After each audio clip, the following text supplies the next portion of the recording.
네, 반갑습니다. 한국사회 해설의 품격넘사학도 해품사입니다. 다들 52회 한능검 4월 11일 시험 잘 보셨나요?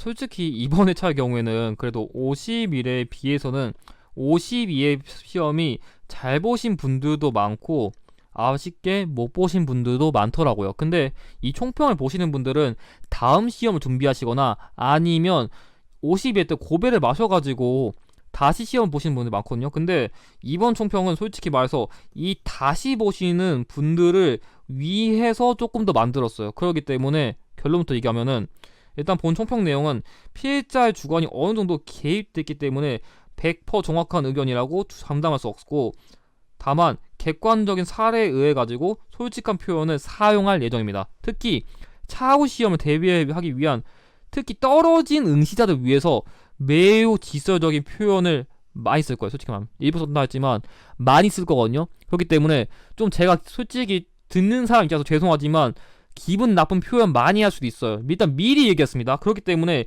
이를 감안해서 시청해주세요.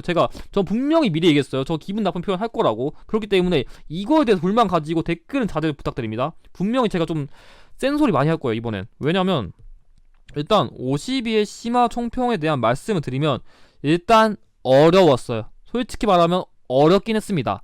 그래서 이론 교재 및 기초를 꼼꼼하게 공부한 응시자들은 고득점을 받기에는 가능했는데 그래도 쉽지 않았어요. 꼼꼼하게 하신 분들은 받을 수 있었어요. 특히 일부 유형의 오답 선지 키워드 레벨이 공무원 한국사 수준으로 어렵게 낸 건 맞아서 수험자 입장에서 까다로울 수 있었어요. 그렇기 때문에 난이도가 높았던 건 맞아요. 그러면 이렇게 얘기해주면은 수험자 입장에서는 야, 역시 시험이 어려웠어가지고 제가 시험 못 본 거죠. 그렇게 생각할 수 있는데, 저는 좀 죄송하지만 이걸 통해 가지고 희망을 가지려고 오신 분들한테는 별로 좋은 말을 못 드리겠는 게, 피해자가 예상한 대로, 제가 예상한 대로 어려운 신유형이 존재하긴 했어요. 근데 그만큼 기초에 출제된 익숙한 유형도 많이 출제됐고, 무엇보다 정답 선지는 충분히 맞출 수 있을 정도로 쉽게 냈어요. 그러니까 오답 선지가 어려웠던 거지 정답을 찾는 게 그 정도로 까다로운 선지도 준 건 아니에요. 엔간한 문제 다 쉽게 풀 수 있는 걸 줬어요. 그리고 무엇보다 피해자가 만든 예상 문제 영상에 3분의 2 이상이 연계됐어요. 못 믿겠어요? 그러면 제 적중사례 영상 보세요. 3분의 2 이상이 그대로 깔끔하게 나왔어요. 아니면 비슷하게 연계되기라도 했어요. 그렇기 때문에 이번 참 만점은 어려웠어요. 만점은 어려웠는데 1급 합격률이 불가능할 정도로 완전히 어렵진 않았기 때문에 분명히 50회보다는 쉬웠어요. 솔직히 냉정하게 분명히 쉬운 게 맞습니다.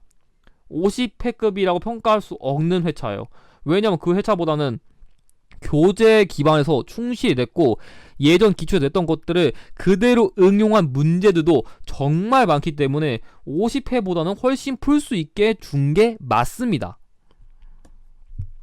다음으로 유형 분포도 경우에는 전근대 시기에 좀 더 많이 출제했고, 그나마 지역사 2문제나 출제해가지고 난이도 상승했는데, 이것도 좀 골머리 아픈 게, 원래 예를 들어가지고 문제에서 탄금대란 키워드 줬으면은 이 탄금대 전투가 충주에서 발생한 건데, 이걸 모르더라도 정답 키워드로 신립의 배수진 전투가 발생했다는 것을 알면은, 그러니까 이게 탄금대가 충주 지역인 거 몰라도 탄금대에서 신립이 전투했는데, 이것만 알면은 지역을 모르도 풀 수 있게 주는 경향이 유지되는데, 이 경향이 다시 깨져버렸어요. 그래가지고 저도 지금 골머리가 아픈데 이게 경향이 다시 깨져버렸어요. 그래가지고 지역사 유형이 다시 이제 원래도 돌아올 것 같아가지고 앞으로 준비하시는 분들은 좀 더 꼼꼼하게 준비하실 필요가 있을 것 같아요. 이 경향이 다시 깨져버렸더라고요. 약간 국사편찬위원회에서 제 영상을 보시는 것 같아요. 제가 그걸 찍어드리니까 다시 경향을 팍 깨버리더라고요. 그래가지고 본론 돌아오면은 정근대사 비중이 이렇고 근현대사 비중은 이렇게 나왔으며, 통합사, 그러니까 지역사 유형이 조금 더 많이 나왔다. 그리고 정근대사 유형의 경우에는 기존의 기초에서 언급된 유형을 위주로 거의 냈어요. 제가 보기에는 솔직히 고려사 빼고는 다 기초에 나왔던 건데, 근데 고려사도 제가 예상 문제 영상에서 간접적으로 나오긴 해가지고 완전 못 풀 문제는 아니었고, 근현대사 경우에는 거의 출제 안 된 거, 그러니까 열강의 이권 침탈이라던가 이동희의 업적, 그러니까 이런 건 어려웠었거든요. 근데 현재까지 출제된 적이 거의 단 한 번도 없는 거는 이명박 정부 시기 키워드밖에 없어요. 왜냐면 다른 거는 오답 선지라던가 예전에 나온 적이 있긴 있어요. 이 문제도 제가 봤을 때 고급 20회 때 있었거든요. 그렇기 때문에 나머지 유형은 모두 이론 교재 플러스 기출에서 나온 적은 있어요. 옛날 기출이라서 여러분들 눈치 못 채는 거지, 나오기는 분명하게 나왔기 때문에 출제자 얻는 걸 냈다고 평가할 수는 없어요. 왜냐, 이론 교재도 있고 기출 교재도 분명 있으니까. 없는 것 같다고요? 제 뒤에 있는 총평 보세요. 분명하게 있습니다. 그래가지고 이번 기출에서 시사점을 줄 수 있는 대표적 문제랑 고난도 문제 사례를 몇 개 가져왔는데, 제가 봤을 때는 이번에 네 번째 사례가 제일 중요하기 때문에 이거를 중심으로 살펴보시는 것을 권장드리면서 이제 본격적인 총평을 시작하겠습니다. 자, 첫 번째로 다룰 총평은 한능검도 점점 사료를 재활용하기 시작한다는 것입니다. 일단 이 문제 같은 경우에는 일단 제가 첫 번째로 이번 52에서 그나마 어려웠던 문제부터 시작하는데, 일단 이 문제 같은 경우 재밌는 게 예전에 고급 41회 때 이 연왕 노관이 하늘 배반해서 흉노로 들어가니까 이 인물도 망명했다, 이 사료가 나온 적이 있어요. 그렇기 때문에 이 연나라랑 관련된 이 인물도 망명해서 동쪽으로 도망해서 요새 나와 폐수를 건넜다. 여기 잘 보면은 동쪽으로 나와 폐수를 건넜다. 그러니까 이 문제는 재밌는 게 이번이 어렵다곤 해도 분명하게 연계입니다. 그러니까 완전 똑같은 사료를 가져오진 않았어도 만약 이 문제를 풀어보신 기억이 있으신 분들은 이게 위만이라는 거는 너무 쉽게 알 수 있었어요. 왜냐, 사료 포인트가 거의 비슷하거든요. 게다가 여기 준항이라는 걸 뭐라 했다, 이 준항을 뭐라 했다는 키워드를 통해서도 이게 위만이라는 걸 충분히 알 수 있어요. 그런데 봐봐요. 그러니까 준항을 몰아내고 왕이 되었다, 여기 그대로 나왔고, 특히 만약 이 위만인 거 알았으면 진봉과 인도를 복속시켜 세력을 확장하였다, 이거 답이 그대로 나왔어요. 그렇기 때문에 첫 문제는 솔직히 고난도 문제라 치기에는 쉬운 건 아니어도 만약 기출을 똑바로 풀어봤다, 이 문제는 전혀 어렵지 않았어요. 사료를 완전 똑같은 걸 그대로 냈거든요. 아마 이 문제 틀렸으면은 이 문제를 오답으로 골랐을 건데, 그렇게 풀면 안 되는 게, 한 문제가 파괴나 군대와 맞서 싸웠다는 거는 우거왕이에요. 우거왕. 제가 고조선 유형 크게 세 가지 다루거든요. 그게 단군, 그러니까 단군 시기의 고조선이랑 그 다음에 위만 시기의 고조선과 그 다음에 우거왕 시기의 고조선 다루는데, 이게 사실 제 예상 문제에서 나오긴 나왔는데 이거 키워드를 좀 대충 보셔가지고 이거 우거왕 시기 키워드 헷갈려가지고 이렇게 푸신 분들이 있는데, 이게 위만이랑 우광은 명확하게 다른 왕이기 때문에 시기를 여러분들 혼동하지 않으시고 좀 명확하게 푸시는 접근이 필요했을 것 같아요. 그래가지고 일단 이 문제 같은 경우에는 조금 까다로웠어도 일단 이런 걸 통해 가지고 여러분들이 이런 식으로 기출을 재응용하는구나, 그걸 먼저 잡으셔야 돼요. 그거랑 비슷한 게 이번에 이런 문제도 있었는데, 이 문제는 솔직히 말해서 오답률이 높진 않았을 거예요. 쉬웠어요. 근데 제가 지금 강조하는 건 총평이에요.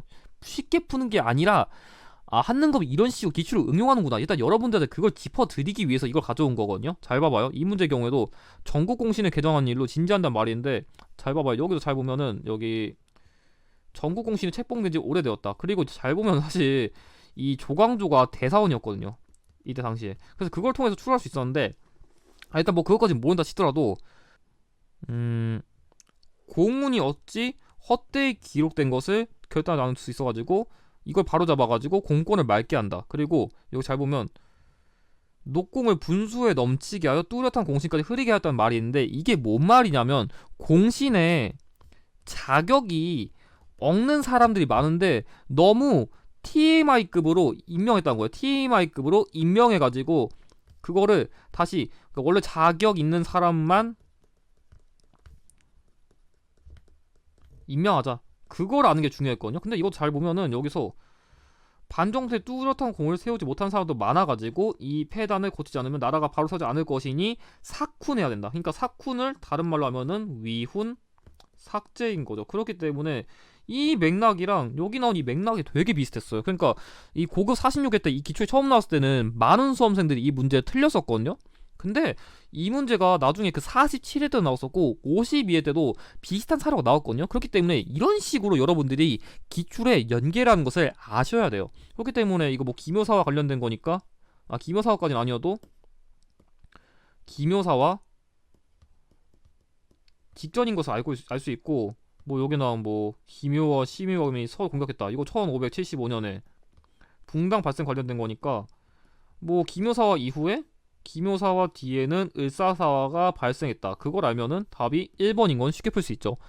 그래가지고 이런 식으로 사료가 재응용된다는 거 여러분들이 계속 보셔야 돼요. 제가 또 예시 들어드리면 이 문제도 솔직히 말하면 제 전야제 빈출 적중 문제거든요. 왜냐하면 제가 그때 전야제에서 박해랑 관련된 거 제가 크게 세 가지 설명드렸는데 그게 신의 박해랑 신유박해랑 병인박해거든요. 그때 신의 박해 다룰 때 제가 분명하게 진산 그리고 윤지충 그리고 이거 나오면 1791년이다. 분명하게 제가 전화할 때 강조했습니다. 그거를 기억하신 분들은 이 문제를 솔직히 3초 안에 풀었어야 돼요. 왜냐? 진산 윤지충 1791년 저 분명하게 명확하게 전화할 때 다뤘습니다. 안 다루지 않았습니다. 그렇기 때문에 이 문제에서도 여기 진산의 윤지충 이거 봤으면은 정조시기에 발생한 신의 박해인 거 아니까 답이 1791년이니 여기 쉽게 찍을 수 있었어요. 근데 이 문제도 되게 많이 틀렸는데 솔직히 말하면 이 문제 틀렸으면 반성하셔야 되는 게 여러분들이 고난도 기출 다 그렇게 안 풀어서 그래요. 솔직히 희망 50회가 역대급 고난도잖아요. 아니 이게 사람들이 쉬운 회차만 바라지 난이도 조금 더 쉽게 내더라도 역대급 고난도 회차라도 거기서 다시 재응용을 할 수 있단 말이에요. 근데 잘 보면 옛날 기출에서는 여기 진산의 권상혁 윤지춘 보고서 신의 박해 1791년 그 다음에 여기서는 뭐기 이승훈 정약용 보고서 이건 신유박해니까 1801년 그리고 이 문제가 제일 어려운데 남종삼이란 키워드 모른다면은 프랑스와 조약을 맺은 계책이 있다면서 사람들 현혹했다는 게 당시 프랑스 선교사들이 그 러시아를 막기 위해 가지고 프랑스랑 뭔가 이게 조약을 맺으면서 동맹을 맺어야 된다 이런 식으로 현혹하면서 천주교를 좀 끌어들이려고 하는 게 있었긴 했어요. 근데 그거의 맥락에서 병임박해구나 이렇게 해서 이 세 순서를 다 알아야 풀 수 있었던 게 이 문제거든요. 그렇기 때문에 50회 때 박해 문제는 솔직히 진짜 어려웠어요. 근데 이번에는 이건 3개를 알아 3점인데 이거 한 개만 알아도 3점이에요. 게다가 심지어 예전 기출에서 완벽하게 100% 그대로 나왔어요. 이게 어렵다고는 솔직히 할 수 없습니다. 완벽한 기출 연계였고 다른 선생님이라던가 저 같은 경우도 이걸 명확하게 강조해가지고 푼 적이 많은데 만약 이 문제 틀렸으면은 기출의 풀이라던가 좀 가르쳐준 거를 제대로 점검했는지 그거 다시 한번 고민해보실 필요가 있을 것 같아요. 그리고 마지막으로 이 문제 같은 경우도 사료를 재활용한 건데 이게 왜 그러냐면 흥선대원군 높여 대원군 삼아서 모든 정사에 참여했다는 게 그러니까 흥선대원군이 그 고종이 즉위한 1863년부터 최익현이 상소 그러니까 계유 상소 이것도 제 전야제에서 안 다뤘지만 예상 문제 영상에서 분명하게 계유 상소가 1873년이라고 제가 분명하게 PPT에 적어놨고 그렇기 때문에 이 1863년과 1873년이랑 통해가지고 흥선대원군의 그 재위 시기라고 제가 아마 해설할 때 분명히 이거 다뤘거든요. 근데 이번에는 이 문제도 재밌었던 게 그러니까 이 문제는 흥선대원군의 즉위랑 그러니까 즉위라기보단 정치 참여 시작이랑 정치에서 물러나는 시기를 다뤘고 이 문제에서는 조금 비슷하게 된 게 이 문제도 최익현이 상소를 올려가지고 대원군의 잘못을 탄핵했다. 근데 잘 보면은 지금 사료가 여기부터 여기까지를 완벽하게 100% 그대로 응용해서 가져왔어요. 잘 보면 완전 100% 이건 100% 연계예요. 사료 그냥 그대로 통째로 가져왔어요. 통째로. 그것도 그렇고 만동묘를 철폐한 게 1865년을 알고 있는데 일단 이건 몰라도 돼요. 이건 몰라도 되는데 이 만동묘를 철폐한 거랑 그 계유상소를 당한 거 역시 똑같이 흥선대원군의 재위 시기에 발생한 거기 때문에 척화비를 1871년에 건립했다. 똑같은 유형이에요. 그렇기 때문에 이번 기출은 지난 기출을 잘 풀었다면 일단 기본적으로 먹고 들어갈 수 있는 문제가 많았던 거는 많습니다. 많았어요. 충분히. 물론 지금 쉬운 문제 다뤘기 때문에 좀 그렇게 말하시는 거 아니에요? 그렇게 보일 수 있는데 다른 문제도 솔직히 깊게 뜯어보면은 기출에서 연계된 게 많긴 많았어요. 근데 일단 여러분들이 사료가 기본적으로 어떤 식으로 재응용되는지 이런 틀을 알으셔야 문제를 쉽게 풀 수 있거든요. 근데 이번엔 그런 문제가 많았다는 것을 먼저 여러분들에게 정리하면서 다음 팁으로 넘어가겠습니다. 자, 두 번째 총평. 연도형 문제. 정확하게 푸는 요령을 기르라인데 이번에 제가 전화할 때 분명히 강조했던 것 중 하나가 있었거든요. 만약에 유형에서 특정 시기 이후의 유형이 나왔으면은 선지에서 가장 마지막에 발생한 거 고르라는 팁을 알려드렸거든요. 그러니까 가장 마지막에 있는 거 고르면 사료의 맥락을 모르더라도 풀 수 있다는 거 강조했는데, 그래가지고 만약에 보신 분들도 있겠지만 안 보신 분들도 있을 수 있기 때문에 만약에 그걸 접근하지 못했다, 이 총평을 통해 가지고 이 방법 꼭 기르시기 바랍니다. 이 방법이 얼마나 꼼수인데 다들 이걸 못 쓰셔가지고 너무 안타깝더라고요, 제가 개인적으로. 자, 그럼 설명드리면, 일단 첫 번째로 7번 가나사이식이 있어도 사실부터 다루면, 이건 이 주제랑 관련은 없는 문제인데, 이 문제가 솔직히 말해서 저도 30초 이상 손을 멈칫하게 한 최고 난도 문제였어요, 제 기준에. 근데 이 문제가 어려웠던 이유가 뭐냐면, 솔직히 가해사는 그렇게 안 어렵거든요. 왜냐면 연개소문을 죽이려고 하니까 이 연개소문이 대양의 아들 장을 왕으로 세우고 스스로 망리지가 됐다는데, 이게 뭔 말이냐면 그냥 말 그대로 연개소문의 정변이에요. 그러니까 연개소문을 죽이려고 하니까 얘가 다른 그런 뭔가 죽이려는 애들 지네가 먼저 선빵 때린 다음에 여기 나온 이 아들 장은 보장왕 말한 거예요. 보장왕. 그러니까 보장왕을 왕으로 세우고 나서 스스로 망리직 최고 지위에 올랐다는 이 연개소문 정변이 642년, 이거 제 예상 문제 영상에서 그대로 다뤘거든요. 그래서 때문에 가해 사료는 그렇게까지 나쁘지 않았는데 이게 너무 어려웠어요. 이게 너무 어려웠어요, 사료가. 솔직히 저도 이거는 연도를 정확하게 몰라가지고 헷갈렸거든요. 그래서 연개소문이 죽고 아들 남생이 망리지가 되었다는 말이 있는데, 그러니까 남생은 남상과 화목하지 못해서 각자 붕당을 만들어 서로 공격했다면서 가족 개판 5분 전에 그런 싸움판을 보여주고 있는데, 솔직히 말해서 이게 연개소문이 죽었다고 한 거랑 권봉원을 봤을 때는 이게 지금 제 기록 찾아보니까 이게 좀 난잡해가지고 연도는 정확히 모르겠는데 665에서 666년쯤이거든요.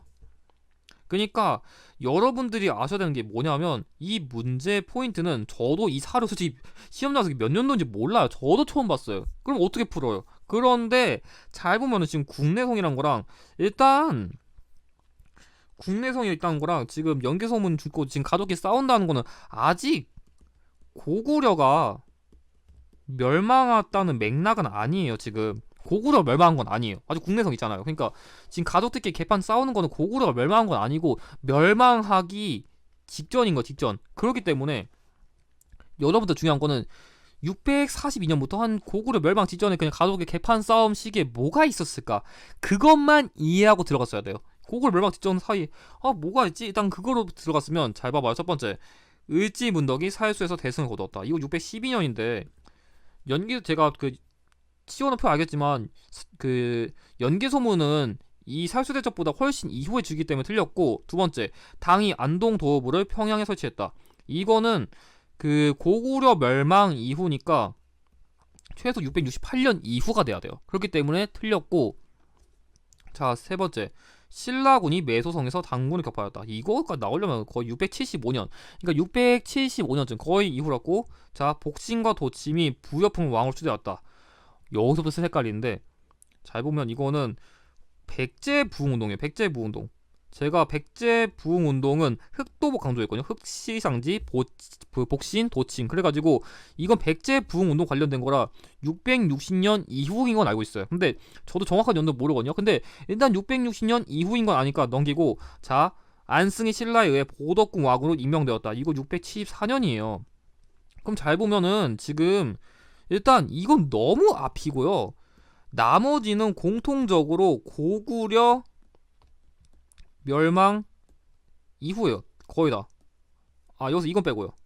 그러니까 정확하게는 여기서 2번이랑 3번이랑 5번은 공통적으로 고구려 멸망 이후에 발생한 사건이라서, 이렇게 봤을 때 지금 시기적으로 아직 고구려 가족 내에서 개판치고 있는데, 이것들은 고구려 지금 다 멸망한 이후에 발생한 사건이라 연결이 안 되기 때문에 가장 적절한 게 4번이에요. 솔직히 이 문제는 좀 어려웠어요, 제가 봐도. 근데 제일 중요했던 거는, 이런 문제는 왜 이 시기를 굳이 줬을까를 고민해봤을 때, 이렇게 고구려가 패망하고 가는구나. 근데 고구려 패망하는 시점에서 백제는 열심히 부흥운동했구나. 그거를 매칭해서 보는 게 중요했어요. 그래서 조금 어려웠어요. 제가 봤을 때 고대사에서 이게 제일 어려웠어요, 제가 봐도.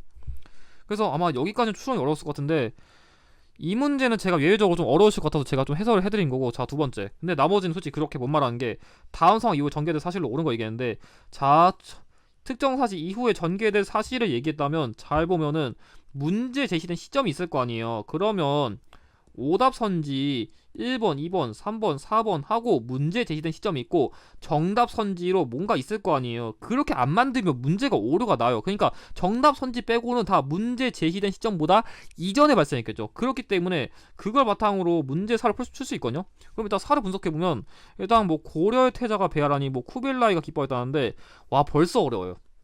솔직히 이 쿠빌라이가 원나라 황제라는 것을 모르는 사람도 정말 많았을 거예요.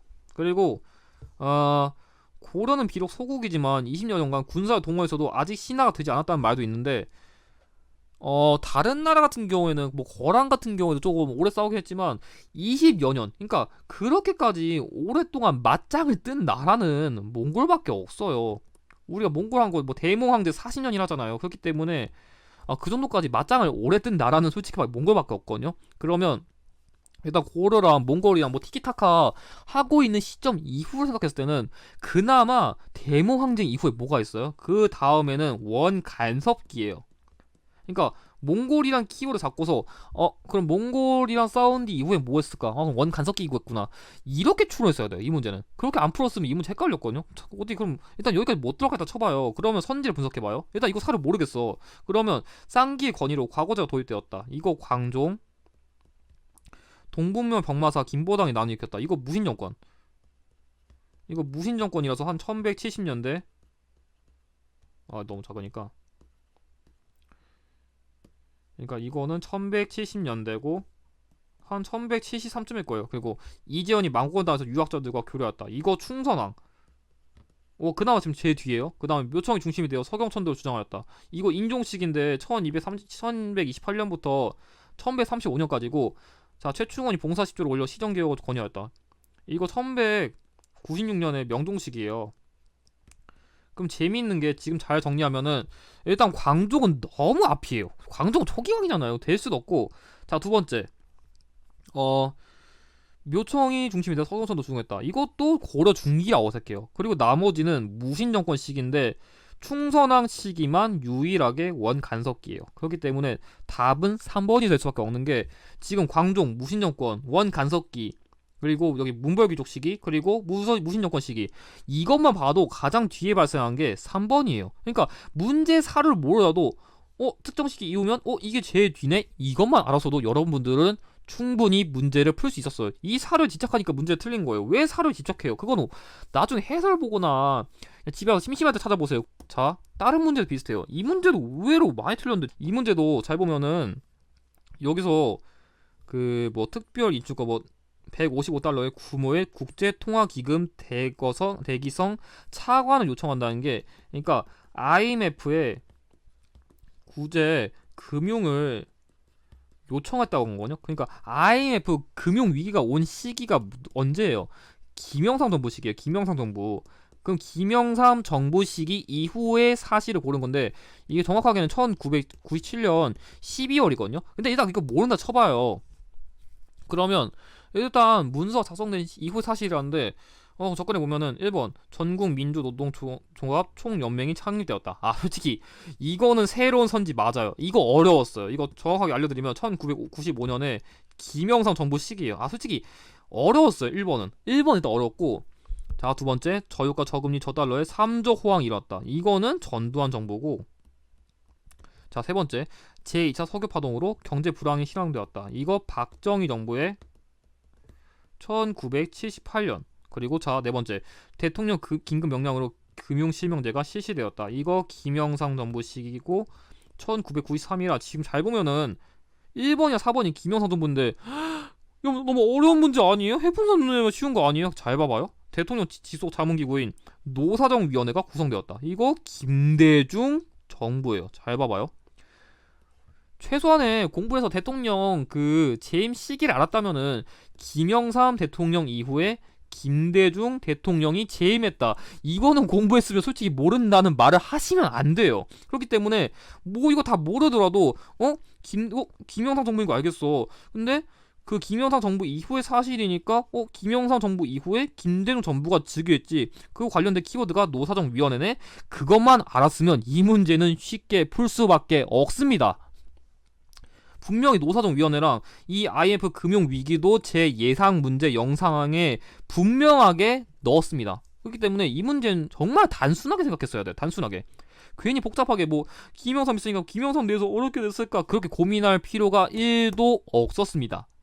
그렇기 때문에 문제의 포인트를 너무 사료에 집착하지 마세요. 이 유형만큼은 여러분들이 선지 내에서 가장 늦게 발생한 것만 알아도 풀 수 있는 게 이 유형인데 이 문제를 사료에 너무 집착하지 마세요. 최대한 간결하고 핵심 있게 푸시는 것을 권장드립니다. 자, 그러면 다음 팁으로 넘어가죠. 자, 세 번째로 다룰 총평은 꼼꼼하게 공부하지 않은 수험생 고난도 유형에서 밀린다인 겁니다. 일단 솔직히 말하면 이번에 다루는 문제는 제가 만든 전략집이라던가 예상 문제에서 안 다룬 건 인정하겠습니다. 그렇기 때문에 기출에서도 거의 나온 적이 없는 유형이라서 어려웠던 건 맞아요. 솔직히 말하면 이거 최고난도 문제들인 건 맞는데 그렇다고 해서 교재에 없던 유형은 명확하게 아닙니다. 그건 아니에요. 제 교재는 없었지만 다른 선생님들의 시중에 있는 교재 다 뒤져보니까 이 유형을 안 다룬 교재는 단 한 권도 없었습니다. 다 있었습니다. 명확하게. 그래도 일단은 좀 총평이니까 좀 설명을 드리면 일단 이 유형은 솔직히 조금 양아치 유형은 맞아요. 솔직히 말하면. 왜냐면 이 유형은 정확하게 안 외웠으면 못 풀거든요. 특히 이게 좀 어려웠어요. 이 당연 근광 채굴권은 지금 시중에 있는 교재 중에서 다룬 게 거의 없긴 해요.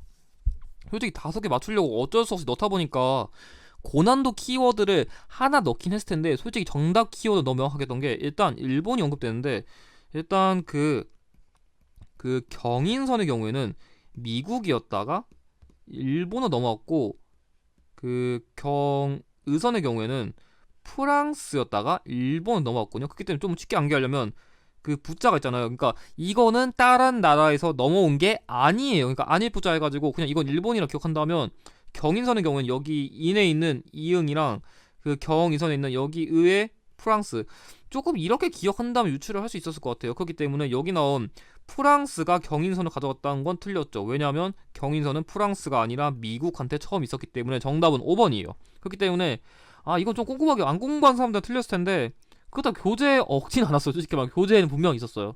그렇기 때문에 이거 틀렸다면은 내가 꼼꼼하게 공부를 안 했구나. 솔직히 그걸 의심하셔야 돼요. 뭐 나머지 같은 경우에는 운산 금광 채굴권 미국은 돈 진짜 좋아하거든요. 그렇기 때문에 금광 채굴했고 이건 진짜 어려운 키워드 안 알려드리고 싶은데 은산 금광 채굴권이라는 거 있는데 이건 영국입니다. 이것만 추가적으로 알아두시고 그리고 산림 채굴권 그리고 러시아인데 러시아는 추우니까 나무가 안 자라가지고 우리나라에서 채굴했다. 그렇게까지 기억했으면 이 문제를 풀었을 것 같은데 아마 이거를 기억하시는 분들이 아니었으면 이 문제는 헷갈렸을 것 같아요. 자, 두 번째. 이 문제도 좀 어려운데 저는 솔직히 사진을 알고 있어가지고 바로 풀긴 했는데 일단 대한제국 무관 출신이란데 이 인물이 그 강화진위대 출신이에요. 그리고 두 번째 신민회 등에서 활동. 왜냐하면 이 인물이 신민회의 간부였거든요. 근데 솔직히 이거부터 어려워요. 신민의 인물이 나는 뭐 안창호 선생님, 이승우 선생님, 그리고 뭐 양기탁 선생님 이런 인물들 정도 기억하고 있지. 아니면 다른 인물도 잘 모를 것 같거든요. 그런데 일단 뭐 많은 만주와 연해주 중심으로 민족 운동을 전개했고 뭐 사회주의 정당인 한인사회당을 창단했다. 솔직히 이것도 어려운데 제가 이 문제 풀 수 있다 하는 기준 유일한 기준 이거 하나예요. 대한민국 임시정부의 국무총리를 역임했다. 이 키워드가 모든 교재에 다 있었어요. 다른 건 모르겠는데 대한민국 임시정부의 국무총리를 역임했다.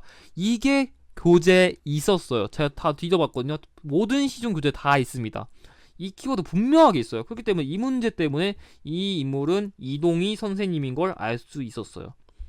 그렇기 때문에 제가 이 문제는 그나마 50회보다 안 어렵다는 기준이 이런 키워드가 한 개라도 있었기 때문에 어렵다고 안 하는 거예요.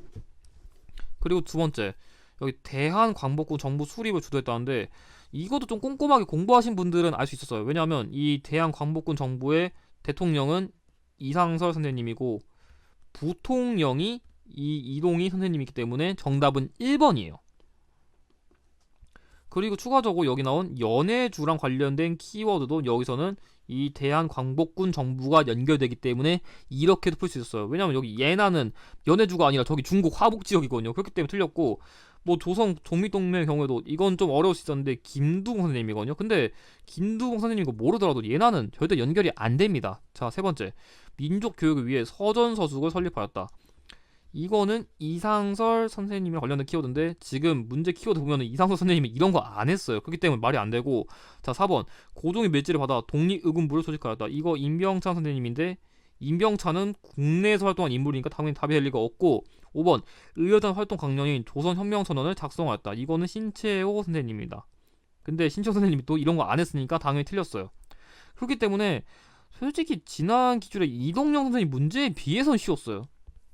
일단 사진 힌트도 명확했고 이런 키워드 때문에 일단 명확하게 인물을 추론할 수 있었거든요. 그렇기 때문에 쉬운 문제는 아니에요. 어려웠어요. 어려웠는데 그래도 예전만큼 어렵게 줬다고는 못하겠어요. 그렇기 때문에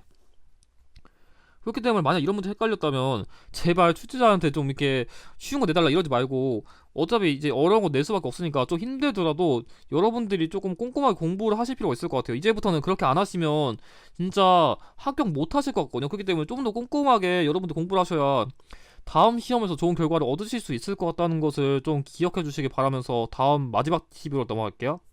자, 그러면 이번 52에서 다룰 때 마지막 네 번째 팁. 한능검의 시험 범위가 드디어 확장되었습니다. 아마 제가 보기에는 이번 총평에서 가장 가져가야 될 중요한 팁이 이거인 것 같은데, 솔직히 저도 이번 문제를 통해 가지고 이제 시험 범위를 어떻게 다뤄야 될지 고민이 많거든요. 근데 일단 유엔에 가입했다는 거랑 여기 OECD의 29번째 회원국이 되었다, 이거는 솔직히 그렇게 안 어려웠어요. 왜냐면 이 유엔 가입은 제가 노태우 정부 가르칠 때 유엔은 기본적으로 비핵화를 좋아한다, 그래가지고 유엔 동시가입, 남북 기본 합의서, 그리고 한반도 비핵화 공동선언 가르쳤고, 이 OECD 경우에 김영삼 정부 이것도 예상 문제 나왔기 때문에 여기까지는 괜찮았는데, 아마 이거 헷갈렸으면 여기 G20 정상회의를 서울에서 개최했다. 와, 저도 깜짝 놀랐어요. 솔직히 이거를 드디어 내는구나 싶었어요. 이거 이명박 정부 시기에 2010년 사례거든요. 그렇기 때문에 노태우 정부, 김영삼 정부, 이명박 정부 순이니까 답은 1번이었는데, 솔직히 이거는 진짜 이건 지금까지 다른 교재에서 이거 진짜 다른 게 단 한 개도 없기 때문에 헷갈릴 만하긴 했어요. 헷갈릴 만했어요. 그런데 이제부터 여러분들에게 저도 지금 가르치는 그런 강사 입장에서 좀 교육 과정에 대한 좀 얘기 말씀드리면, 일단 지금 이거를 시험이라는 게 지금 현재 교육 과정의 근거에서 낸다는 거 가정했을 때 2015 개정 교육 과정에서 현재 다루고 있는 범위가 어디까지냐면은 여기 언급된 이 평창 동계 올림픽이랑 더불어서 판문점 선언까지 다뤄요. 판문점 선언.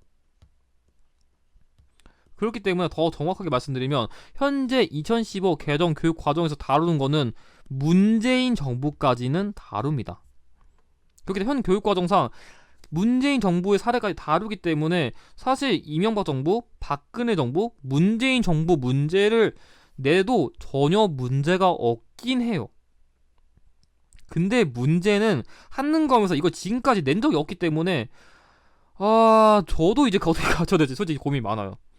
그렇기 때문에 이제부터 52의 이후 시험을 대비하기 위해서는 현재 2015 개정 교육 과정에서 다루는 이명박 정부, 문재인 정부, 그리고 박근혜 정부의 키워드를 조금 외워두셔야 될 것 같아요. 그래가지고 좀 이거에 대한 간단한 것만 말씀드리면, 현재 이명박 정부에서 대충 다루는 키워드가 4대강 사업이랑 G20이 있고, 두 번째로 박근혜 정부에서는 최초 탄핵, 이거 다루긴 다뤄요. 그러니까 제가 혹시나 얘기하는데 이거는 뭐 특별한 정부를 지지하거나 비하하려는 게 아니라 진짜 교육 과정에서 다룬 내용이 4대강 사업, G20, 그리고 박근혜 정부는 최초 탄핵, 그리고 문재인 정부는 이 평창 동계올림픽이랑 판문점 선언이 있다. 이거는 교육 과정에서 다루고 있는 거라 그거에 근거해서 말씀드리는데, 그래가지고 이 키워드들은 추가적으로 여러분들이 알아두셔야 될 것 같아요. 이제부터는. 그래가 다른 정부도 이제 안 낼 거라는 보장을 제가 말씀드릴 수 없기 때문에 이거는 가장 중요한 시사점으로 여러분들이 이제 가져가셔야 되지 않을까 싶습니다. 그래가지고 이제 마지막 총평을 드리면, 이제 앞으로 시험 대비하기 위해서 더 이상 교재 탓, 출제자 탓 안 했으면 좋겠습니다. 해풍사님 53회는 쉬울까요? 이러실 분들 있을 것 같은데 저는 장담 못 드리겠어요. 솔직히 말하면 이제는 공부해서 못 풀릴 만한 그런 정도의 문제를 제시를 할 정도는 아니기 때문에 스스로 모자란 부분은 다시 점검하셔야지. 제가 이번 시험이 어려워가지고 다음 시험은 쉬워서 좀 붙었으면 좋겠다 이러지 마세요. 제발 이러지 마세요. 공부란 건 솔직히 쉽게 나왔던 간에 어렵게 나왔던 간에 자신 열심히 준비해가지고 그런 사람들 붙어야지. 쉬운 난이도 언제까지 편승해가지고 이렇게 하시는 거는 좀 전 지양했으면 좋겠어요. 난이도 어렵던 간 쉽던 간에 최대한 열심히 공부하셔가지고 여러분들이 진짜 그만큼 출제자가 어떻게 내더라도 최대한 그만큼 대비할 수 있는 그런 자세로서 앞으로 기출을 다시 한번 점검하시길 바라면서 이번 영상을 마치겠습니다. 이 영상의 내용이 도움이 되셨다면 좋아요와 구독을 부탁드립니다. 감사합니다.